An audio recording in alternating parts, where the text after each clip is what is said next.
हाय, मैं हूं निकिता शर्मा और आप लोग देख रहे हैं INN 24। देखते रहिए। नमस्ते, मैं हूं Abhishek Bachchan. Keep watching INN 24।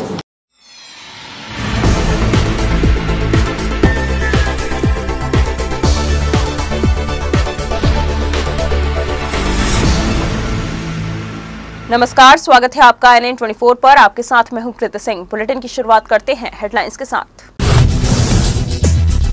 Bastar में नक्सलियों के खिलाफ चलाए जा रहे अभियान से पुलिस को मिल रही सफलता। आईजी ने इस साल मारे गए नक्सलियों का आंकड़ा किया जारी। भिलाईगढ़ में अपहरण एवं बलात्कार का आरोपी चढ़ा पुलिस के हत्थे। कटघोरा में बाइक चोरों का आतंक, घर के आंगन से किया बाइक पार। ठंड में पसरे सन्नाटे का चोर उठा रहे हैं फायदा। और रायपुर में कारखाने में लगी भीषण आग, रेस्क्यू टीम द्वारा 12 मजदूरों को बचाया गया। दमकल विभाग के कर्मचारियों की सक्रियता के चलते आग पर पाया गया नियंत्रण। कांग्रेस सरकार छत्तीसगढ़ की कमान संभालते ही भूपेश सरकार एक्शन मोड पर काम कर रही है। कर्ज माफी और धान के समर्थन मूल्य में वृद्धि कर भूपेश सरकार ने किसानों को बड़ी राहत दी है। इसी कड़ी में भूपेश मंत्रिमंडल के राजस्व मंत्री जयसिंह अग्रवाल भी एक्शन मोड पर दिखाई दे रहे हैं। आज उन्होंने कोरबा के पूर्व कलेक्टर पी दयानंद को लेकर बड़ा बयान दिया है। मंत्री अग्रवाल ने मीडिया से रूबरू होकर कहा कि तत्कालीन कलेक्टर पी दयानंद के कार्यकाल में DMF के फंड में लंबी गड़बड़ी की गई है। अब वे मेरे टारगेट में हैं। मैं IAS पी दयानंद की गड़बड़ी की जांच करवाऊंगा। पहले भी कहा था, अब भी कह रहा हूं, DMF में हुई आर्थिक गड़बड़ी की जांच करवाऊंगा। उन्होंने आगे कहा कि क्षेत्र का विकास सभी वर्ग, समाज एवं प्रबुद्ध जनों के सहयोग से किया जाएगा। तो मैं यही कहूंगा कि सभी लोगों ने सहयोग प्रदान किया, जिसकी बदौलत आज 3 बार जीतने का अवसर मिला। और भैया डॉक्टर चरणदास महन जी, जो हमारे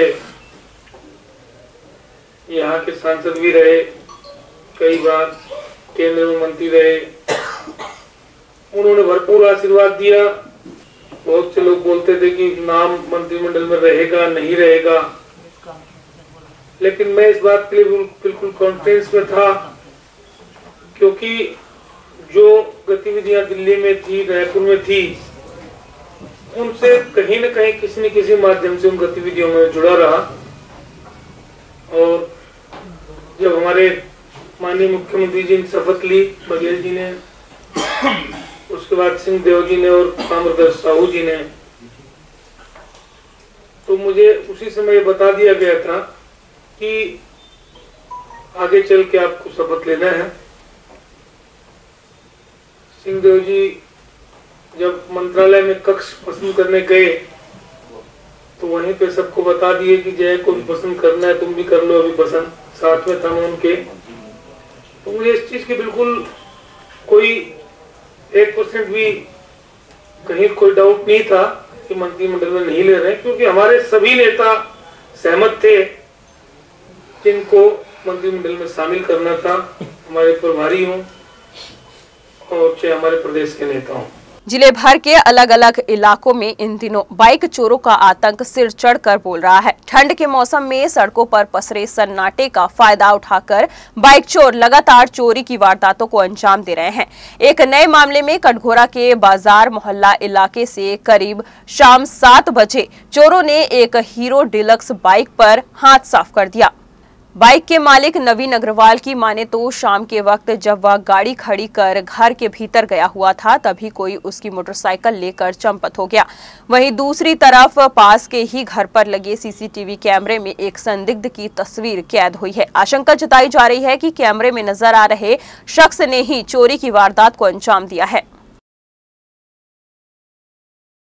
रायगढ़ में केलो नदी के संरक्षण के लिए हमेशा दिखावा ही किया जाता रहा है। कभी कोई ठोस कार्य योजना नहीं बनाई गई, लेकिन इस बार NGT ने कड़ा आदेश जारी कर दिया है। NGT नई दिल्ली में छत्तीसगढ़ की नदियों को लेकर अपील की गई थी। इसकी सुनवाई के दौरान IIT खड़गपुर की टीम ने प्रदेश के अन्य नदियों के साथ रायगढ़ की जीवनदायिनी केलो नदी के पानी की भी जांच की। रायगढ़ से कनकतुरा तक अप स्ट्रीम और डाउन स्ट्रीम के पानी की टेस्टिंग की गई। इसमें पाया गया कि केलो नदी का पानी डाउन स्ट्रीम में ज्यादा गंदा है। इसकी बड़ी वजह है रायगढ़ शहर से निकले गंदे पानी का नालों द्वारा केलो नदी में मिलना। शहर की सभी नालियों को गटर से कनेक्ट कर केलो नदी में गिराया जाता है। इसके अलावा उद्योगों का भी गंदा पानी नदी में छोड़ा जाता है, जिसकी वजह से कई रासायनिक तत्व नदी के पानी में मिल जाते हैं। IIT खड़गपुर की सर्वे रिपोर्ट के आधार पर NGT ने रायपुर, दुर्ग सहित रायगढ़ के पर्यावरण अधिकारी को नदी के प्रदूषित भाग के लिए कार्य योजना बनाने का आदेश दिया है। रायगढ़ के प्रदूषित भाग के पुनरुद्धार के लिए यह प्लान नगर निगम को बनाना है। इसके लिए 31 जनवरी तक की डेडलाइन दी गई है। NGT के आदेश पर छत्तीसगढ़ पर्यावरण संरक्षण मंडल ने बीते 28 नवंबर को इस संबंध में दिशा निर्देश जारी किए हैं। इस विषय में नगर निगम आयुक्त विनोद पांडे ने बताया कि यह एक अत्यंत गंभीर विषय है। इसके लिए कार्य योजना की शुरुआत हो चुकी है।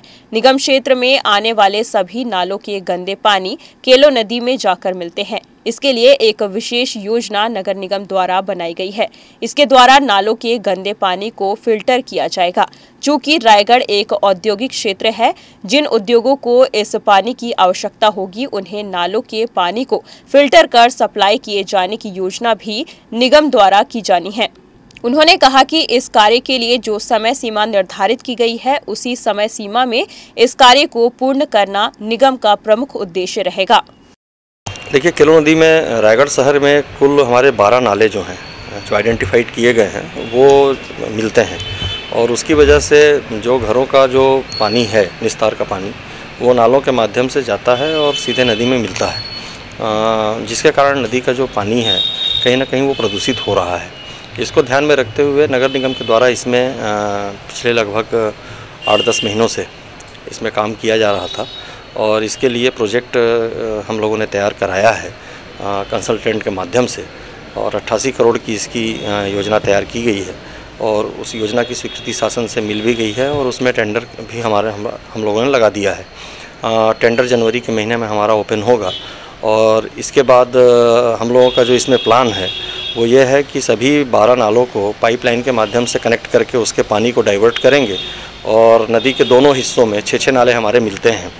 तो बाईं ओर चूँकि चक्रधर नगर वाला एरिया है तो उधर से जो पानी का प्रवाह नदी में आ रहा है वो कम है, तो उधर 7 MLD क्षमता का एक STP बनाएंगे इंडियन स्कूल के आगे, जिसके लिए ज़मीन में जो लैंड हमको चाहिए था उसका एडवांस पोजीशन हमको मिल गया है। दूसरी ओर हमारे कुछ बड़े नाले मिलते हैं, उधर पानी का फ्लो ज़्यादा है, तो उस तरफ 27 MLD 25 MLD संभवतः है, 25 MLD का STP जो है वो वहाँ पे बनाया जाएगा और उसके लिए भी लैंड एक्विजिशन वगैरह का काम जो है एडवांस पोजीशन हमको मिल गया है रेवेन्यू डिपार्टमेंट से, तो लैंड को लेकर कोई इशू है नहीं और टेंडर का प्रोसेस भी हमारा हो गया है। जनवरी के महीने में फर्स्ट वीक में टेंडर हमारा इसमें आएगा और इसके बाद टेंडर का प्रोसेस होने के बाद गवर्नमेंट से उसकी स्वीकृति विधिवत लेने के बाद इसमें हम आगे काम चालू करेंगे। बस्तर में नक्सलियों के खिलाफ चलाए जा रहे अभियान में पुलिस को इस वर्ष बड़ी सफलता मिली है। साल 2018 बस्तर पुलिस के लिए उपलब्धियों से भरा साबित हुआ है। बस्तर संभाग के IG विवेकानंद सिन्हा ने इस साल मारे गए नक्सलियों का आंकड़ा जारी किया है। IG विवेकानंद सिन्हा ने बताया कि इस वर्ष पुलिस नक्सलियों के बीच हुई 159 मुठभेड़ में 112 नक्सली मारे गए हैं। इनके पास से 210 हथियार बरामद हुए हैं। साथ ही इस वर्ष 1104 नक्सली गिरफ्तार किए गए हैं, जबकि 451 नक्सलियों ने आत्मसमर्पण किया है। वहीं 69 बारूदी विस्फोटों एवं नक्सली हमलों में 53 जवान अब तक शहीद हो चुके हैं। इसके अलावा नक्सलियों ने इस दौरान 67 आम नागरिकों की हत्या की है। साथ ही 121 जवान विभिन्न नक्सली वारदातों में घायल हुए हैं। IG सिन्हा का कहना है कि देश में सबसे अधिक नक्सल हिंसाग्रस्त छत्तीसगढ़ राज्य के बस्तर संभाग में पिछले साल के मुकाबले इस वर्ष घटनाओं में काफी कमी आई है। वहीं बस्तर के ग्रामीण अंचलों में बेहतर कम्युनिटी पुलिसिंग से विधानसभा आम चुनाव भी शांतिपूर्ण तरीके से संपन्न हुआ है। बस्तर IG विवेकानंद सिन्हा ने बताया कि नक्सल उन्मूलन के तहत बस्तर के सभी 7 जिलों में अलग अलग नाम से पुलिस ने अभियान चलाया है। इसका असर यह हुआ है कि कई नक्सली संगठन अपराध की राह छोड़कर मुख्य धारा में लौट आए हैं। इसके अलावा पिछले वर्षों के मुकाबले इस वर्ष बस्तर जोन में घटनाओं में भी काफी कमी आई है। बस 2018 पुलिस एवं सुरक्षा बलों के लिए एक उपलब्धियों का बस रहा और अगर हम आंकड़ों की बात करें तो इस वर्ष जो नक्सलियों के जो इनकाउंटर के बाद जो बरामद हुए हैं वो 112, जो कि पिछले वर्ष की तुलना में बहुत अधिक है। परंतु मैं जो सबसे पुलिस के लिए उपलब्धि मानता हूँ कि जो बस्तर रेंज में एक विधानसभा का जो आम चुनाव जो हुआ वो एक कराना अपने आप में चैलेंज था और इसके लिए पहले से कई तरह की शंकाएं सब जगह से आ रही थी। इसके बावजूद यहाँ पे जो भी पदस्थ और तैनात पुलिस एवं सुरक्षा बलों के द्वारा एक बहुत अच्छा कार्य किया गया और जो विधानसभा के जो चुनाव हुए फ्री फेयर और पीसफुल तरीके से इसको सुरक्षा बलों ने पुलिस के द्वारा इसको संपन्न कराया गया।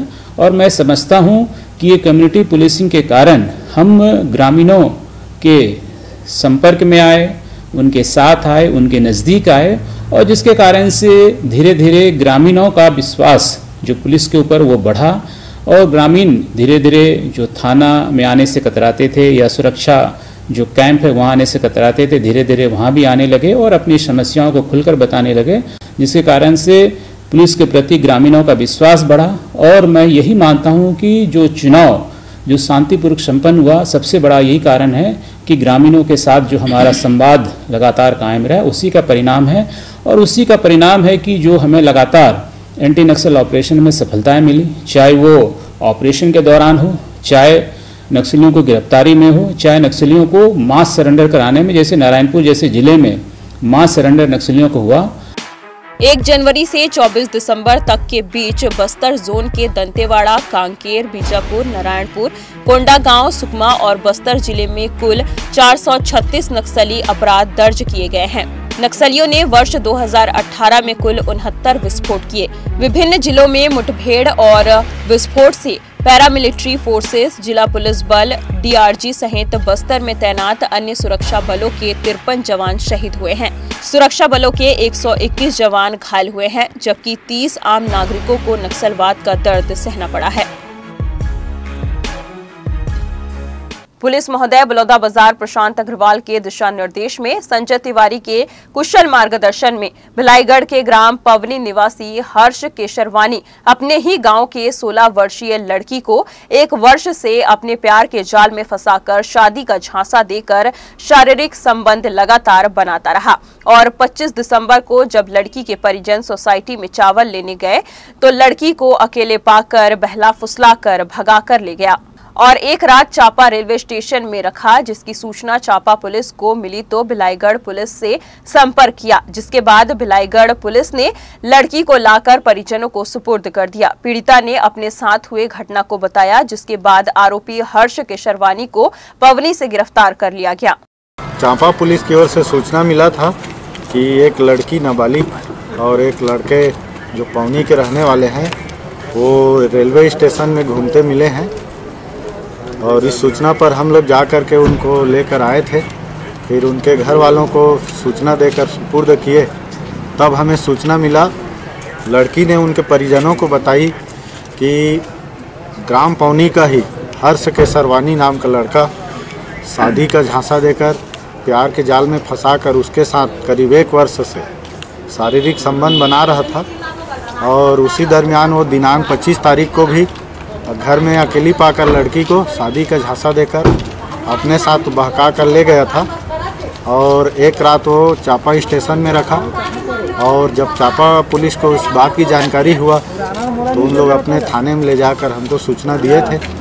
साथ ही लड़की ने यह भी बताया कि दिनांक 1 दिसंबर 1/12/2018 को भी उसके साथ अंतिम बार शारीरिक संबंध बनाया है, जिसके आधार पर लड़की नाबालिग थी तो धारा 376, 363, 366 और पॉक्सो एक्ट की धारा 4 दर्ज किया गया।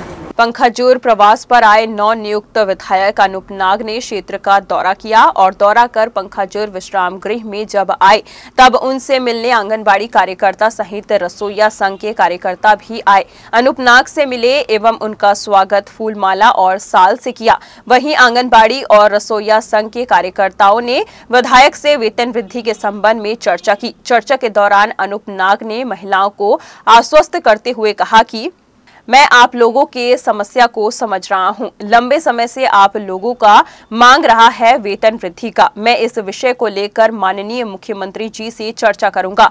आप लोगों की मांग को पूरा करने की कोशिश करूंगा। नाग जी ने कहा कि अप्रत्यक्ष रूप से कहीं न कहीं आप लोगों का भी मुझे सहयोग प्राप्त हुआ, जिसके बदौलत आप लोगों के सामने एक विधायक के रूप में उपस्थित हूँ।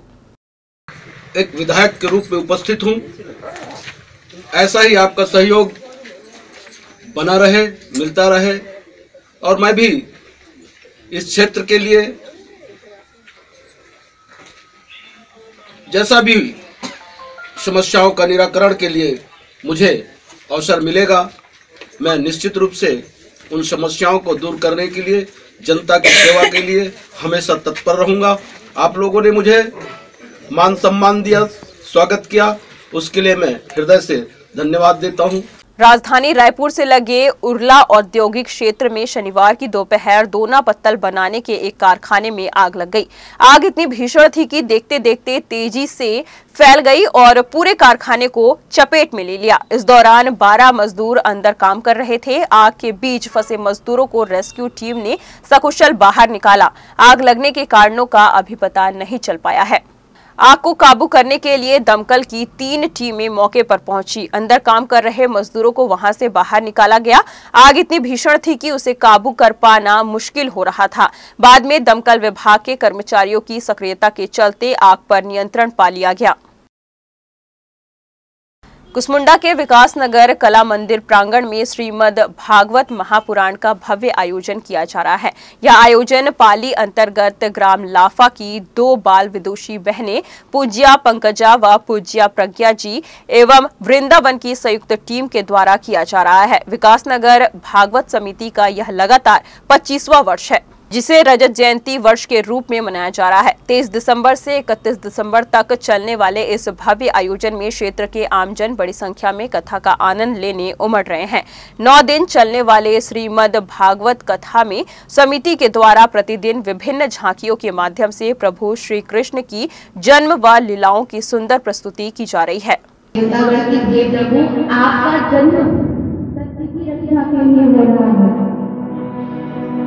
अभी जन्म हुआ नहीं है, गर्भ में ही है और देवतागण क्या गा रहे हैं? मैया देवी पहले भी सुंदर करती थी, परंतु अब जब हमारे बाकी बिहारी उनके गर्भ में आए हैं तब उनकी सुंदरता और देखने बन गई। कारागृह जो अंधेरा रहता था, देवी मैया की प्रभु के गर्भ में आने के कारण देवी मैया का तेज और बढ़ गया, इतना बढ़ गया कि कारागृह 25वां वर्ष है इनका, तो हमें तो आनंद प्राप्त हो ही रहा है और साथ ही साथ कुछ नया हमें भी यहाँ से सीखने को मिल रहा है। और हर कथा में ऐसा होता है कि हम भी कुछ सीखते हैं और कुछ सिखाते हैं प्रभु की कृपा से।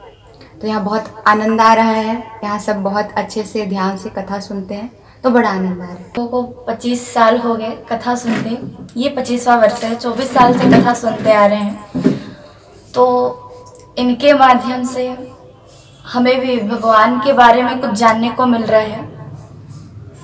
बड़े ही प्यारे लोग हैं यहाँ के लोग और हमेशा इनका जो भागवत का ये दौर है वो हमेशा चलता रहे, यही प्रभु से विनती है। ये जो अभी आयोजन जो चल रहा है अभी श्रीमद् भागवत कथा का, ये हमारे ये रतनपुर के पास के पाली के पास के हैं और दोनों बहनें हैं। बहुत ही सुंदर, इनका प्रवचन भी बहुत सुंदर है और इनका गायन भी। हमारे जो श्रोतागण हैं, जो भक्तगण हैं, वो बहुत ही आनंद ले रहे हैं। और हम इनको बिलासपुर के पास में एक आयोजन इनका जब चल रहा था तो हमारी समिति के 9-10 लोग मिल करके गए थे और इनका प्रवचन सुन करके, इनके गायन सुन करके मंत्रमुग्ध हो गए और वहीं से इनको पसंद किए और इनको आमंत्रित किए कि हमें भी अपना रसास्वादन कराएं और इस तरह से ये हमें आज आशीर्वाद दिए हुए। विकास खंड शिक्षा अधिकारी रायगढ़ कार्यालय में कर्मचारियों की मनमानी इन दिनों चरम सीमा पर है। 2 माह पूर्व ही विकास खंड शिक्षा अधिकारी कमल स्वर्णकार का स्थानांतरण हो चुका है। इस रिक्त पड़े पद पर अब तक बीईओ की नियुक्ति नहीं की गई है। ऐसे में विकास खंड शिक्षा अधिकारी रायगढ़ के अतिरिक्त प्रभार के रूप में शिक्षा विभाग के साक्षर भारत के DK वर्मा प्रभार पर हैं। वे इन दिनों बीईओ दफ्तर का कार्यभार संभाले हुए हैं, परंतु उनका किसी भी कर्मचारी पर कोई नियंत्रण नहीं है, जिस वजह से कार्यालय के समय में भी सभी कर्मचारी अपनी अपनी कुर्सियों से नदारद रहते हैं। जब मीडिया की टीम शाम के 3:45 पर विकास खंड शिक्षा अधिकारी के दफ्तर पहुंची तो वहां पर स्थित 14 कुर्सियों में से केवल 5 पर ही कर्मचारी बैठकर काम कर रहे थे। बाकी सभी 9 कुर्सियां खाली पड़ी थी। प्रभारी विकास खंड शिक्षा अधिकारी और सहायक विकास खंड शिक्षा अधिकारी भी कार्यालय में नहीं थे।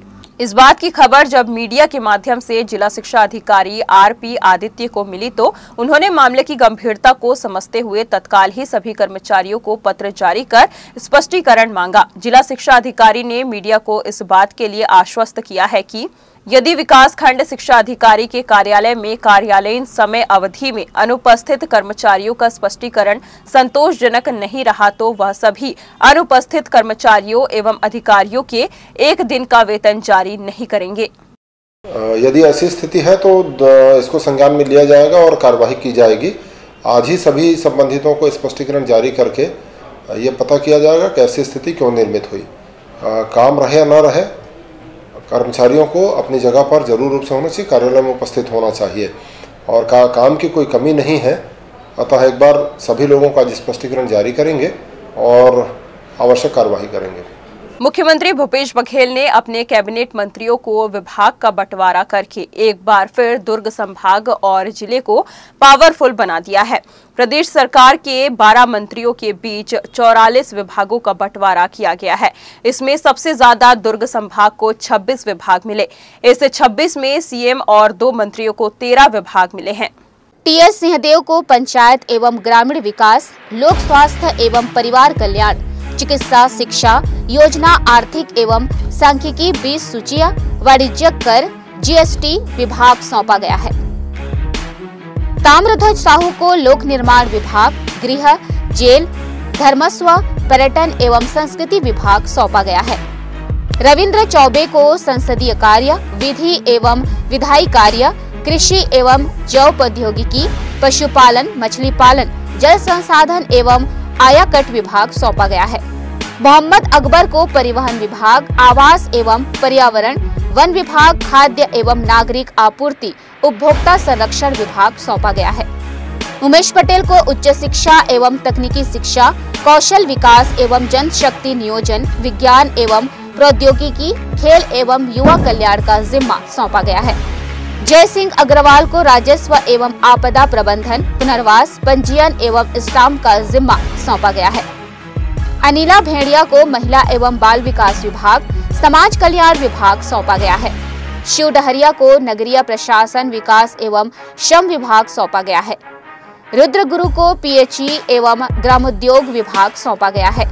प्रेम साय सिंह को स्कूल शिक्षा, अनुसूचित जाति जनजाति, अन्य पिछड़ा वर्ग, अल्पसंख्यक कल्याण, सहकारिता विभाग का जिम्मा सौंपा गया है। कवासी लखमा को वाणिज्यिक कर, आबकारी उद्योग विभाग का जिम्मा सौंपा गया है। बुलेटिन में फिलहाल इतना ही। देश और प्रदेश की तमाम खबरों को जानने के लिए आप बने रहिए INN24 के साथ। INN24 यूट्यूब, फेसबुक और ट्विटर पर भी देख सकते हैं। वेब चैनल के लिए लॉगिन करें www.INN24news.in। नमस्कार।